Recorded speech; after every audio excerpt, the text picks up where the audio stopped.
एक बार वृंदावन के एक भव्य मंदिर में अक्षय तृतीया के पावन अवसर पर एक संत श्री बांके बिहारी जी के चरणों का दर्शन कर रहे थे।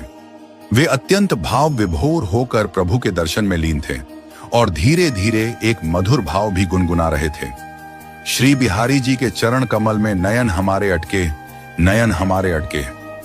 उनकी आंखों से प्रेम के आंसू बह रहे थे और हृदय में केवल प्रभु की छवि ही बस गई थी। उसी समय एक व्यक्ति भी वहीं खड़ा होकर वह भाव सुन रहा था। वह सामान्य भक्त था, परंतु संत का भाव और उनका भजन उसके हृदय को छू गया। उस भाव को अपने हृदय में लेकर वह घर लौटा। घर पहुंचकर उसने भी वही भाव गाना आरंभ किया। उसकी आंखें बंद थीं, मन श्री बिहारी जी के चरणों में लीन था और वाणी से प्रेम छलक रहा था। लेकिन भाव गुनगुनाते समय उससे एक भूल हो गई। भाव था श्री बिहारी जी के चरण कमल में नयन हमारे अटके, पर उसने उल्टा गा दिया। श्री बिहारी जी के नयन कमल में चरण हमारे अटके। थोड़ा उल्टा हो गया, पर भाव वही रहा, प्रेम वही रहा। वह व्यक्ति उस गलती से अनभिज्ञ भाव विभोर होकर बार बार यही गाता रहा। उसका मन इतना रमा कि उसके रोम रोम में भक्ति की तरंगें उठने लगी। अब सोचिए, वास्तव में भक्त के नयन भगवान के चरणों में अटकने चाहिए, पर यहां भक्त ने अपने ही चरण भगवान के नयनों में अटका दिए। सामान्य दृष्टि से यह त्रुटि है, परंतु प्रेम की दृष्टि से यह भाव अनमोल था।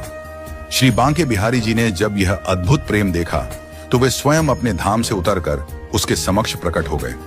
वह व्यक्ति आश्चर्यचकित था, समझ नहीं पा रहा था कि उसके साथ क्या हो रहा है।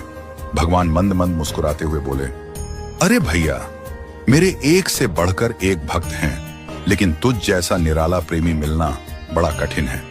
लोग तो अपने नयन मेरे चरणों में अटकाते हैं, पर तूने तो मेरे ही नयन अपने चरणों में अटका दिए। यह सुनकर वह भक्त रो पड़ा। वह पश्चाताप करने लगा, हे प्रभु, मुझसे भूल हो गई। मैंने आपके नयन कमल कहकर अपने चरण वहां अटका दिए।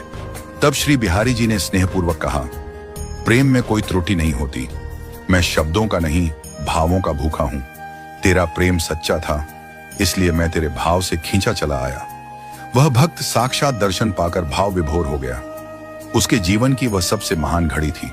उसने प्रभु को देखा, उनकी करुणा को अनुभव किया और प्रेम की गहराइयों में डूब गया। उस दिन उसे समझ में आया कि सच्चा भक्ति पथ भाव का पथ है। यदि हृदय सच्चा है तो भगवान शब्दों की त्रुटियां नहीं देखते, वे केवल प्रेम देखते हैं। भक्ति केवल मंत्रों, शास्त्रों या सही उच्चारणों की मोहताज नहीं होती। ईश्वर न तो शब्दों के नियमों में बंधे हैं और न ही व्याकरण की शुद्धता में उलझे हैं।